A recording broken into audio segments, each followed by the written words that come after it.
The housing crisis is a very real problem, but eminent domain seems like an incredibly strange solution to solving it. We would, on our side, just buy land on the market from people who willingly want to sell, of which there are a very large number, and use that land to construct social housing.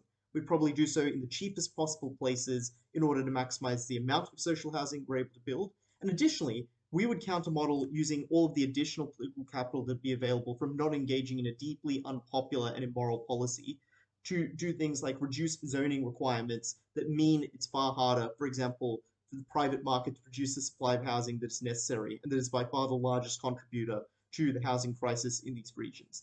Two arguments then. Firstly, on why this is an immoral policy that ought not proceed, and secondly, on why we're far better able to resolve the housing crisis.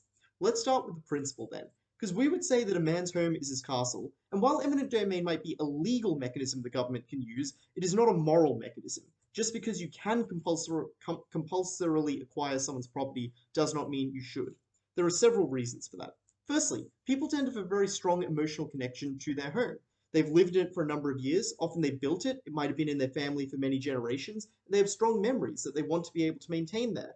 And notably, this debate only occurs in instances where people are not willing to sell their property, where these concerns outweigh monetary considerations and they deeply want to stay. But secondly, often your entire routine is built around owning a particular house or living there.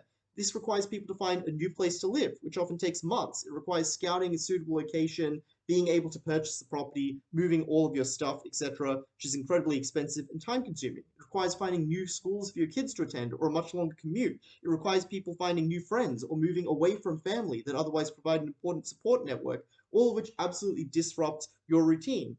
And additionally, it also often means things like and as a result, just because the government can do this, and it is legal for it to do it, we would suggest that it is still deeply immoral to force that pain upon people. And the burden on side affirmative here ought be to explain a very certain and very large burden to overcome the immorality of this initial action. They must justify why this is necessary in very certain terms, because otherwise it is a cost that we ought not bear.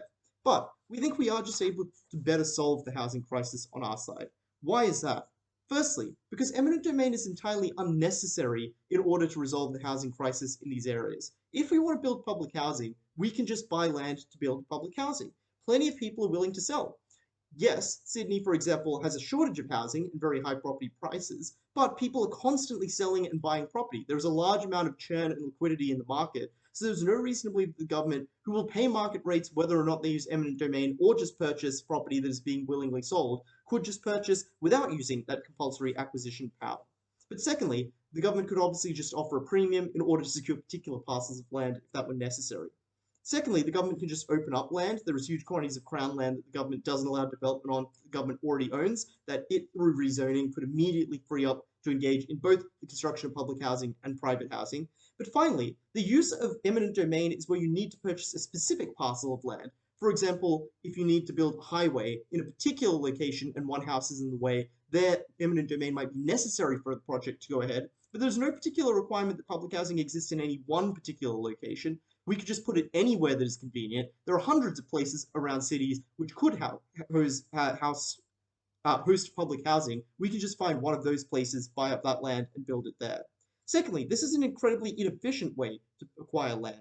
Firstly, for the reason that it'll be deeply unpopular. People do not like the idea of the government taking their property, and therefore it's likely to be slowed down by numerous forms of litigation. All you have to do is look to the movie The Castle to see what is likely to occur in these instances. People will challenge the compulsory acquisition, they'll take it all the way to the High Court, and they'll drag the process out such that this costs the government far more money and takes far longer to ever begin with that construction. Whereas on our side, we can just buy cheap land, which will cost us less money, and we can begin construction immediately, which means we're able to build the social housing far, far faster and help people far sooner.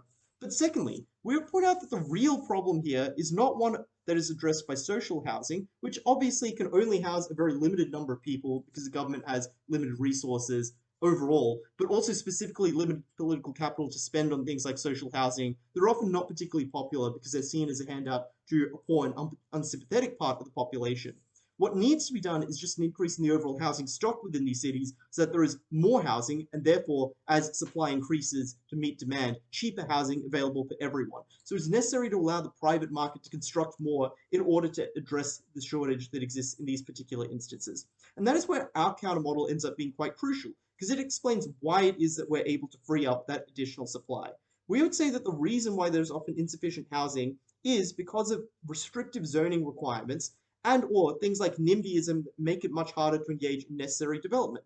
So we would, for example, abolish things like minimum lot sizes that say that large parts of cities can only be zoned for example, single family residential housing, rather than, for example, allowing things like granny flats or additional dwelling units to be constructed on those properties that could house additional people. We would, for example, remove things like minimum height, or things like height limits that mean, for example, you can't build taller properties, you can't build more apartment complexes, you can't build at higher densities. That would obviously allow you to immediately house much more people, and often would have ancillary benefits like allowing people to live closer to the city and higher density, which makes it cheaper to, for example, provide infrastructure in those particular instances.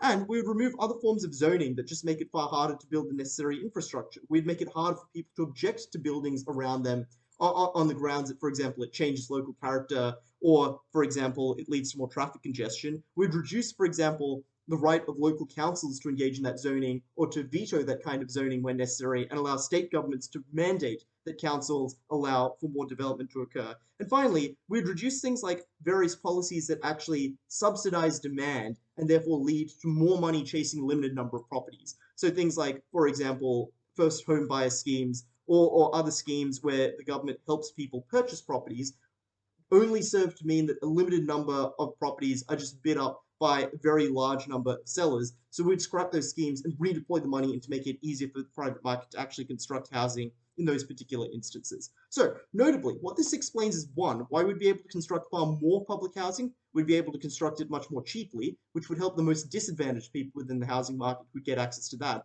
But it also crucially explains a much larger effect, which is why the private market would be, in this instance, able to construct far more housing, and therefore, in doing so, bring down prices and substantially increase access of everyday people to housing, which resolves the overall crisis.